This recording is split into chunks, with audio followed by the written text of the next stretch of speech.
My mentor told me, always start with a compliment or with a joke. Maybe the joke we are doing at the end of the presentation when there is a little bit more time. Let me start with a compliment. I'm very fascinated to see so many beautiful people today that made it happen no matter the traffic jam, coming here and being interested in crypto, changing the and their world. My topic today will be about the next logical step, joining NFTs and DeFi, bringing financial instruments on top of NFTs. But let's do it step by step. I'm not so much going into technical details. I would like to give you an overview about what are these different abbreviations, what do they mean, and where this could go into the future. So what is an NFT? NFT stands for non-fungible token. Let's identify each word by itself. Non-fungible, let's go into fungible, right? Fungible is a replaceable by another identical item, which can also be said mutually interchangeable. Then there is a second aspect of non-fungibility versus uniqueness. A good example is when you look at your banknotes, right? They're clearly all the same, but they have a serial number, so they become unique. Still, the consensus is that they are fungible. Then we have the second part, the token. A token can be a digital asset. Be aware of that there is a difference between token and cryptocurrencies. They are most likely not the same. In the nutshell, NFTs are digital or digitalized assets that contain identifiable information which is recorded on the blockchain. And to say it more detailed, it's a secure, immutable proof of ownership. Most likely when we speak about NFT use cases, you all know about these collectibles like Pebbles, which was sold for $69 million, or Cyberpunks. But there are much, much more interesting use cases, up to 15 use cases that actually can bring mass adoption to crypto. All of these 15 I will not discuss, but let's go a little bit into the details. Let's use one good example, which also was used by BlockchainUA some years ago. Ticketing is a very good example, a very good use case for NFTs. It itself might be unique. It could be a collectible by itself because of a piece of art. Sometimes tickets are not very nice. They have paintings on it. You also have the memorable aspect of it. You most likely can manage the whole payment structure about royalties, whoever is involved in organization of the event, being paid out automatically. And yeah, if you think about, for instance, the last concert which was done by Drake, we even can get a share of the event and get some little profits buying the ticket. And not to forget all the problems with the secondary market, right? At the moment, most event organizations, they are prohibiting to resell your ticket. If you do it in an NFT, you could resell it, and then the event organization even could get a profit from the secondary market. The other use case would be the metaverse, right? I'm not so much about Meta Facebook, but metaverse in general. And we need to clearly understand that metaverse does not equal NFTs, right? NFTs can be an infrastructure supporting interoperability within metaverse, right? But most likely NFTs are a set of virtual space, metaverse is a set of virtual spaces where you can create and explore with each other, no matter that you are not sharing the same real physical space. And NFTs within these metaverse can be tokenized assets, right? It could be something that is stored or displayed in the metaverse. It could be a debt of virtual property. It could be a key to events within the metaverse. It could be even fashion. Think about the Gucci, right? In the real world and in the metaverse that you can show later on. And last but not least, it's also about an ID and about a digitalized version of physical assets, right? Buildings or something which is in the real world that can be represented in the virtual world. Digital identity, those people that know me a little bit, no matter that I'm a random guy, the last 2 years I was speaking about digital identity and especially about self-sovereign identity, and also NFTs have here a place to live. When we speak about diplomas, qualifications, any kind of certificates like health certificates or the topic now being vaccinated, this can be an NFT. It's, again, a proof of ownership. And digital identity in regards to proof of ownership can also help you. Just think about, at the moment it's actually possible that you take a piece of art, you're not the creator, you're not the painter, but you create an NFT, right? If you connect ID, digital IDs, self-sovereign IDs with NFTs, you even could bring a little bit more security into it. So the use cases that I show you are not separately to be seen, they actually overlap. Social media as the last one to mention today, and influencing. I mean, we are all aware of the possibilities that, for instance, YouTube have to switch you off, right? So in future we will see that most of, or some of the influencers go the NFT way. They tokenize whether themselves or the materials that they create, right?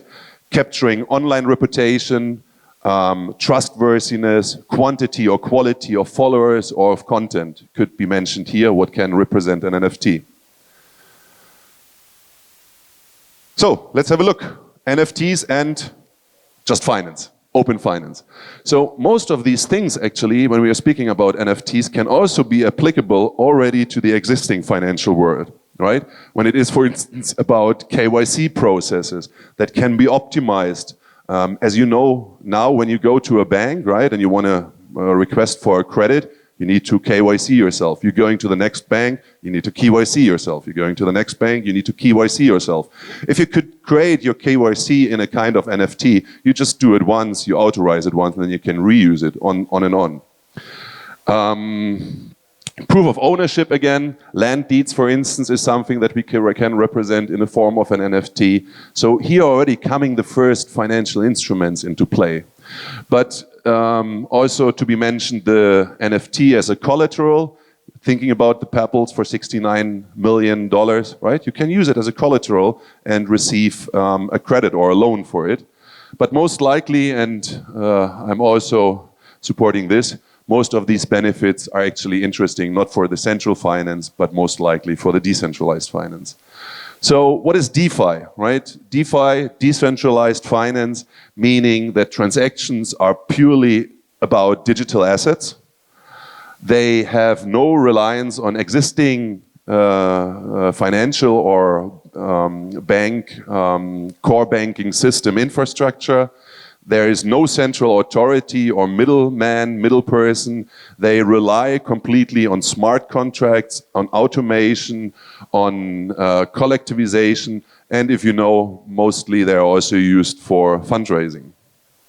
But I also brought you some DeFi examples. If you later have the chance, you can also get the slides from me and can go a little bit deeper. Just to mention a few, for instance, MakerDAO or Yearn Finance are typical examples of the DeFi world. Let's have a look. NFTs and DeFi. Why it is so important actually to make this connection happening. Because when we are speaking about fungible tokens, we all know we can stake them, right? We can lend them. We can use them for generate yield. And with NFTs, it's not so much. You really can't do much about it at the moment. You can have it in your pocket, in your wallet, and show it to your friends at the evening with a beer. You maybe can have it on a marketplace, and then you're waiting, and dust is falling on the NFT. But really doing something besides this is not possible. So that's one big pain point with NFTs. Another one is the high price of most desirable NFTs. Again, repeating Papals or Cyberpunk. They are so expensive that actually there is becoming a concentrated ownership around it. And it also makes it difficult to actually build a large, diverse portfolio of NFTs. And here it comes where DeFi is actually unlocking the value of NFTs. Going into the details in a second, here I would like to show you a little screen. The blue line is Google search interests about NFTs while the red line are Google search interests about DeFi. So you see NFTs is in everyone's mouth. Some people are already speaking about bubble because all different kind of pictures are NFTized and no one really understands the value behind it. But when we look further, then we clearly understand that there are some basic elements that are already implemented now where you can use your NFT not only in your wallet or in a marketplace, but you actually can receive a reward. Yeah, minters, creators, buyers are receiving governance tokens from different platforms. Examples therefore would be Riable or Super Rare. Right? That's not a direct interaction between NFTs and DeFi, but it's already a first kind of move into this direction. You work with these platforms, you buy or sell something there, you get some tokens, some fungible tokens that you later on can exchange on a secondary marketplace. And the second aspect of a basic example would be collateralized lending against NFTs, as mentioned before. You take your NFT, whether it's a Pebbles now, or for instance, a future, a real asset that is tokenized as an NFT, you can use it as a collateral for receiving a loan. There are examples like NFTFi, DBank, Aave again, Helio is another one. Let's have a look to more sophisticated examples of where DeFi meets NFTs.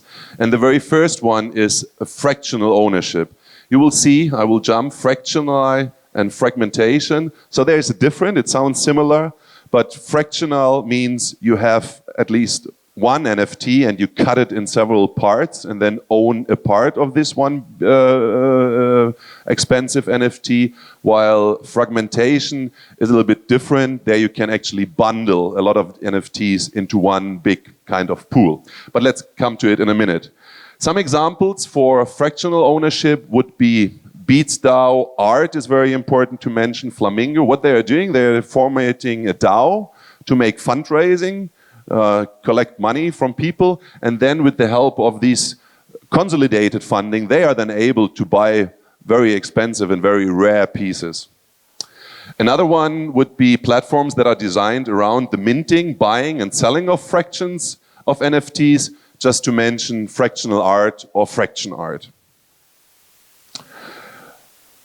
Coming back to fragmentation, right? This involves the creation of a pool, an NFT pool, in which you can deposit one or more NFT, and in return for the depositing, you are receiving a token, a fungible token, that represents the ownership partly of this pool.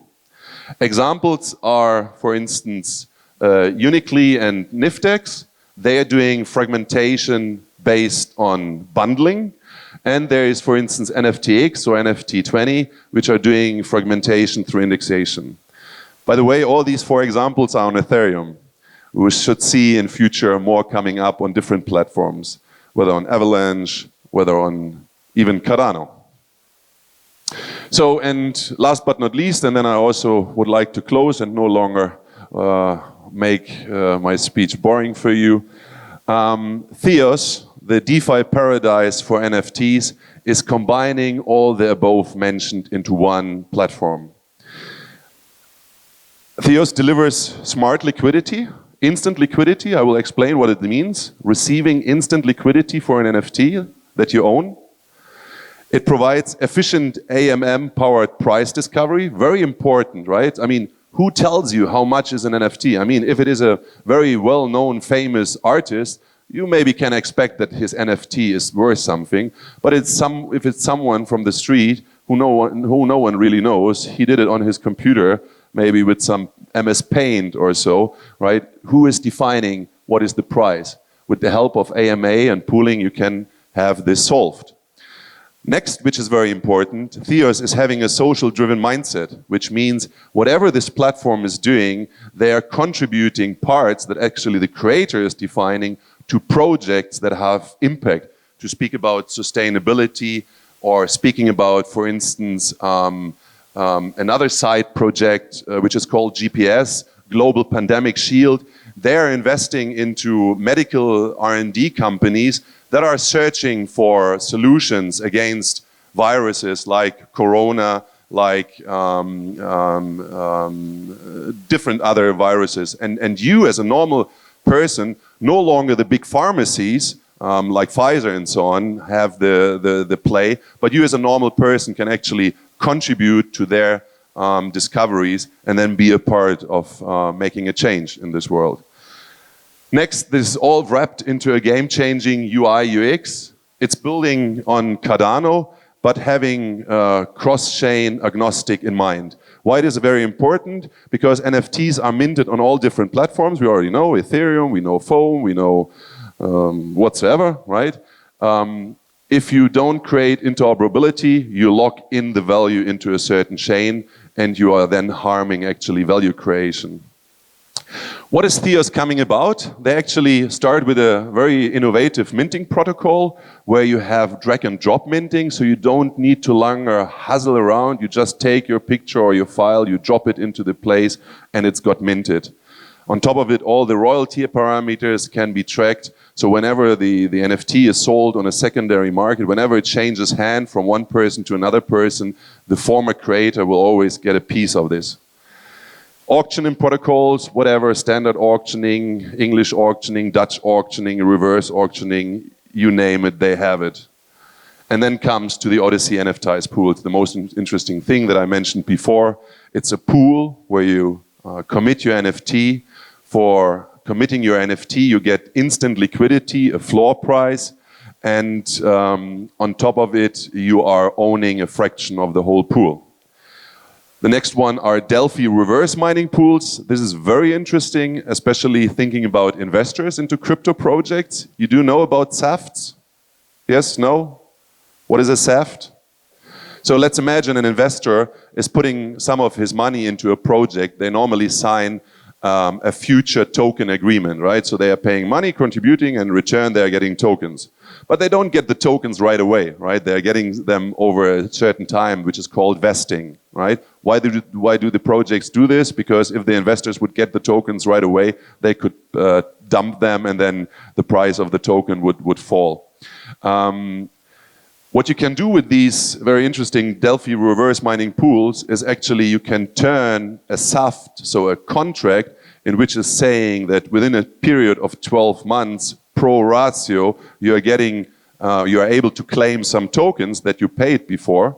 You can put this into an NFT and you can sell off the NFT. So you get direct instant liquidity. You no longer need to wait for the vesting time. Isn't that crazy? Yeah, and last but not least, they also, of course, have a token, a native token that enables the governance, the access to the platform, discounts, and all these kind of things. So I guess I have talked a lot. Thank you very much for listening to me. If you have questions, I would be happy to answer.